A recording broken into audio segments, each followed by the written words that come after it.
Hi, this is Chris Day, Managing Editor of the Florence Morning News and scnow.com. The City of Florence has started its first phase of its stormwater management and maintenance plan. Let's talk to Clint, Assistant City Manager, to find out more about the projects. Clint, can you just tell me a little bit about the stormwater drainage projects that are ongoing here on St. Anthony Avenue? Absolutely. So this is the first phase of the stormwater projects that we will be implementing with our the bonding that we took out in 2021. We took the last few handful of months to evaluate all of the areas we identified within the bond to see improvements, to really get a good understanding of what all is actually happening.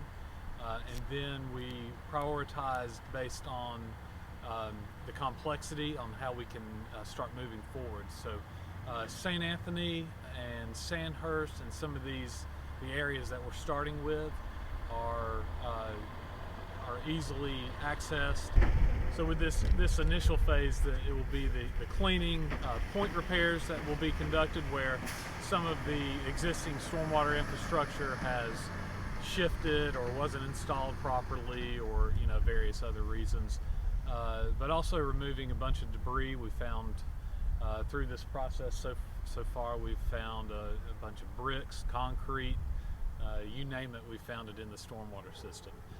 So we are still doing a tremendous amount of work in the background as far as engineering and permitting with Pennsylvania Street and Rebecca Street and many other streets that we're looking at to start implementing some of those projects. So we're very excited about it. The timeline varies depending on the area of improvements, and additionally we're also seeking out grant funding. So with the 2021 stormwater bond, we had $7 million worth of projects. And since then, we've been able to get almost $7 million additional dollars in grant funding for McQueen and Cedar Street, North Church Street in Oakland, and also Stormwater Master Plan. And the bonding also allows us to leverage those dollars with additional grant funding. So we've applied for a grant for the Pennsylvania Street area as well.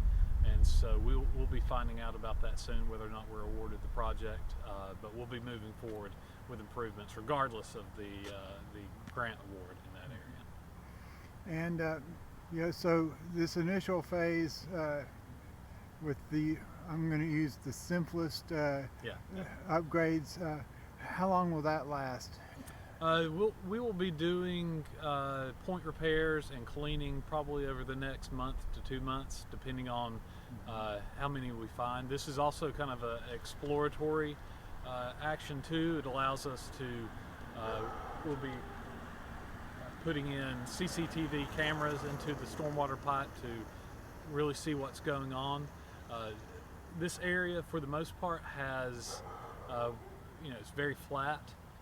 We feel that it's the capacity of the stormwater infrastructure is pretty much there. It's more of cleaning and making sure that reestablishing that previous capacity that was within the pipe. So correcting some of the obstacles and various blockages that we have in the system.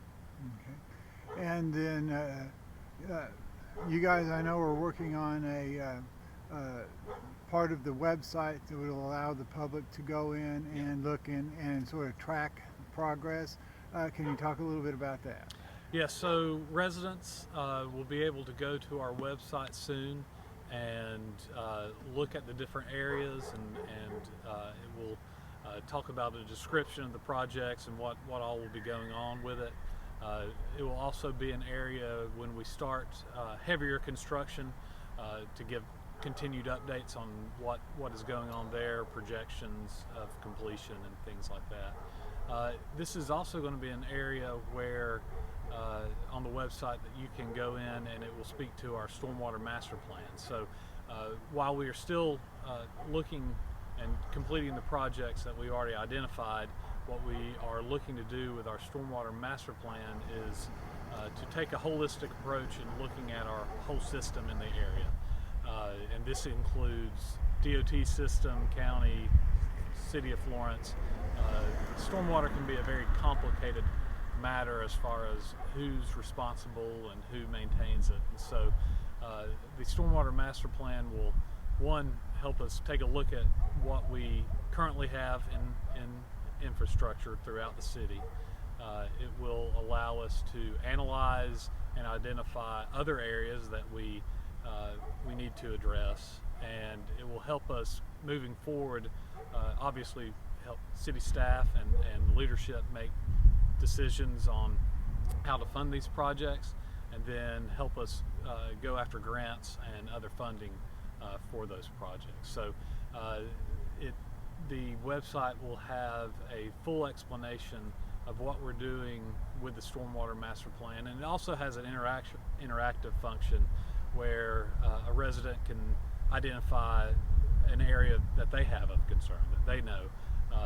We city staff and our consultants are out all the time, and we see many areas that we've identified and know of, but the residents know best, and they know where they're very intimately involved. Obviously, a lot of times it happens at their own residence or place of work, and so they can help us identify those areas too on the website. And I also noticed in the press release earlier this week that there's going to be some public hearings Yes. about this as well.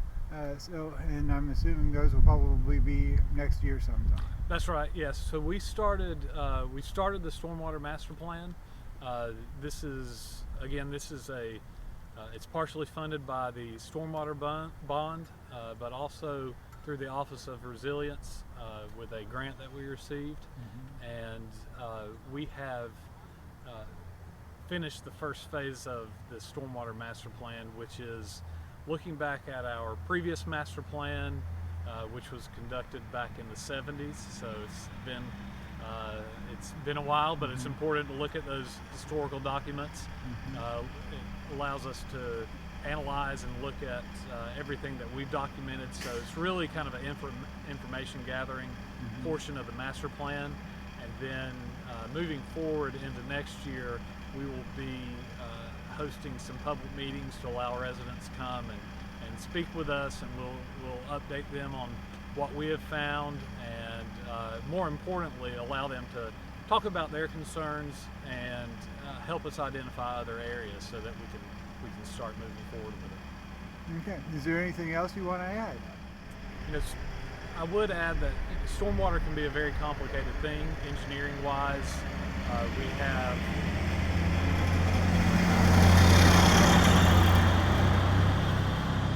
there can often be a lot of constraints as far as we may start working through a project and identify multiple solutions on how we can accomplish correcting some of the issues, but either private property issues or right-of-way issues. There's so many complications that it can often add time to implementing these projects. So usually with some of these significant construction projects, we're looking at a year's worth of engineering, permitting, getting easements through properties, things like that, before we can actually start work. So it was important for us to go ahead and start this initial cleaning and debris removal and point repairs within existing right-of-way and existing infrastructure that we have, so that we can go ahead and start putting those dollars to work, and good use of those dollars too, while we're still in the background working on engineering and still moving forward with all the other projects as well. So if I always recommend, if anyone has any questions or concerns, to give us a call, and we'll be happy to talk to them, give them an update, and then once we get the website live, that will also be an area they can access to get updates as well. So it does often take time, and we just ask that anytime anybody has any concern or questions, to never hesitate to reach out to us. This has been Chris Day reporting for the Florence Morning News and scnow.com. Thank you.